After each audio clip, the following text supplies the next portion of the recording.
Title Update 3 is out, so I have 2 endgames to do. I have Title Update 3 with new monsters, or Apex Emergencies in high rank, which I never did before. I'm doing both, and I have to say Apex Emergencies suck. This is not how you do endgame. Welcome back, Classy Crew, to another journal in my Sunbreak pledge to complete every single quest in this game, which is so many.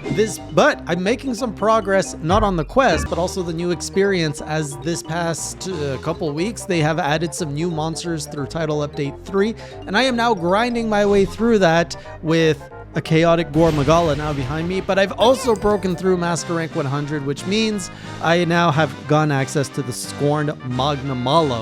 And I also have finally experienced my first Apex Emergency quest in high rank using high rank gear. And I have to say, I don't like those. I don't like those at all. Why did I pledge every quest not knowing those were in there?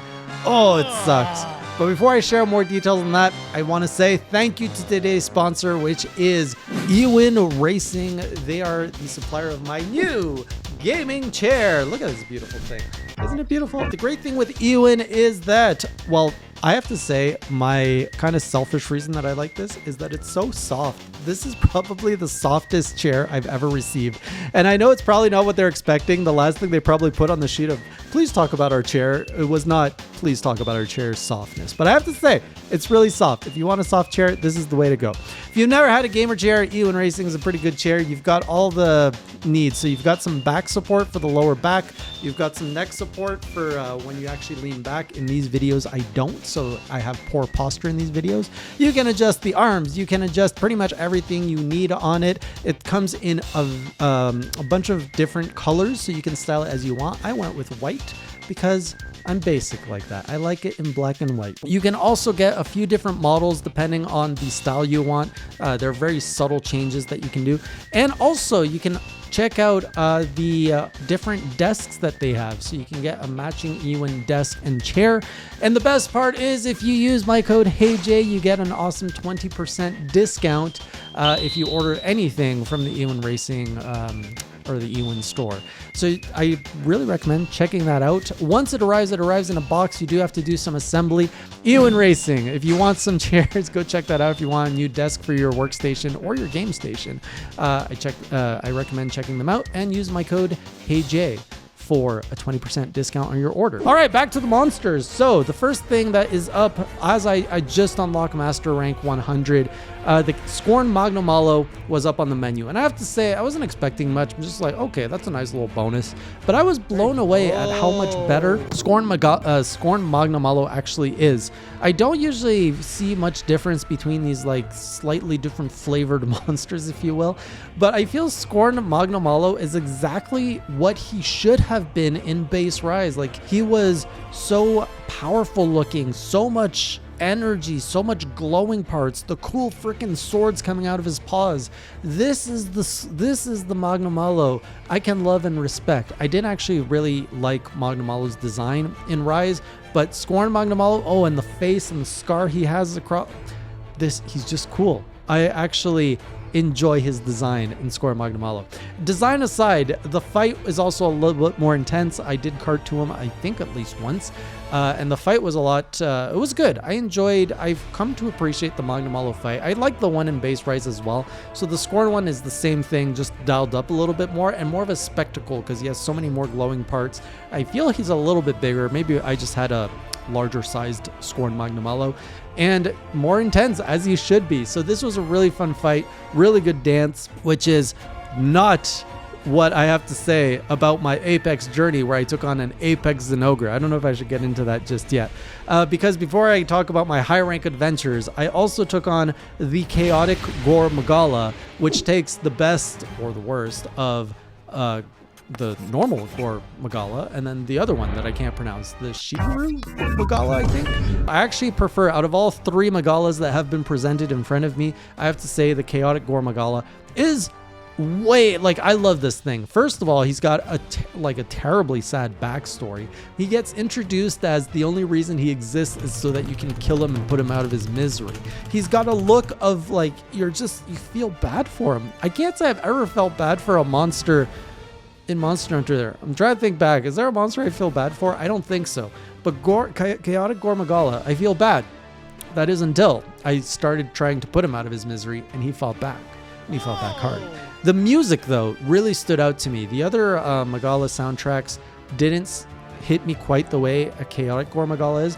And now this would be very embarrassing if someone says, hey, it's actually the same song. The Chaotic Gore Magala, I actually stopped. I was like, oh my goodness, this soundtrack's awesome. I actually really like this one. Oh my God, and the fight was, I feel, a lot more challenging. I was expecting more from the Gore Magala fights. And while they were fun, they didn't feel like anything crazy. Whereas Chaotic Gore Magala dialed up the difficulty where I was like, okay, I can respect this fight. So it's really just more of the good stuff. Like the end game of Sunbreak so far, I know I'm missing a lot of monsters. I have a lot of these things called risen monsters ahead of me. I don't know what I'm going to feel about that. And the grind, we're not going to talk about the grind either. But these two monsters have been super fun. When I compare it, though, to Apex and Ogre, and that's what my emergency was in high rank. I remember when these emergency quests came out in the end game of Monster Hunter Rise. It was at the time everybody was hating on Rise about how easy it was. And then the whole game had come out. All the updates were out. And they were pretty much just dropping event quests. And I remember hearing about these emergency quests being, here's your hard, end game challenge, you pro player that you want. And so I never got to try them because I was busy with other games. But now that I've doned my high rank armor, which is not optimized, by the way, because I never grinded high rank on my PC save file. It's just been kind of whatever I have. And oh my goodness, it was, first of all, Apex and Ogre, super beautiful. I forgot how amazing he looked. He looks all golden and fantastic. The music still slaps. But what I don't approve of is how one hit takes half your health. I don't remember having a fight which was that unfair, that pretty much, and Apex and Ogre does combos, so if you pretty much mess up a combo, you are dead, because every hit is pretty much half your health. And I really feel that is artificial difficulty, and that is not cool in my books, because I want to have fun with this fight, and I want to play with it, but outside of pretty much almost perfect gameplay, you're not going to win. You're going to cart. And the only kind of silver lining to this is you pretty much have access to infinite potions thanks to just going back to your tent. So I'm not going to knock it too hard, but it's just going to be a slog to get through these Apex Emergencies. I think there's 6 or 7 I have to do. And I know I started with the hardest one here with the Apex and Ogre, but I'm like, okay, this is a challenge for, is it really a challenge for challenge sake, or is it just pain? It's just pain for pain's sake. I have a lot of optimizing to do with my armor, not even my armor, my skills. My armor is maxed out. I can't get much more defense, so I'm always going to get slapped in 2 hits. If I really wanted to just crush this, I'd just don my master rank armor and go through it, but I'm trying to relive the same experiences some of you lived when you went through this, and I want to do it on equal footing. So that is the biggest challenge I have ahead of me. I didn't kill Apex and Ogre. He triple carded me, so it was my first failed quest in a while. And then the same night, I also triple carded to Destructive Stars, which is my last remaining master rank event quest that I have, which has you in an arena with a Furious Rajang and a Valstrax, the glowy one. And I'm just like... So I have some challenges ahead of me. I still have probably 100 quests in Sunbreak. It's the game that keeps on giving in more ways than one. And I'm going to keep grinding because I said I will hunt them all. I will finish all the quests because I am a completionist hunter in some ways. I'm not going to get all the achievements unless I change my mind. So join me on the next journal or on the next stream over on twitch.tv/HeyJ, or is it HeyJ Official? I'm pretty sure it's twitch.tv/HeyJ Official. I'll see you next time. And until then, keep it classy.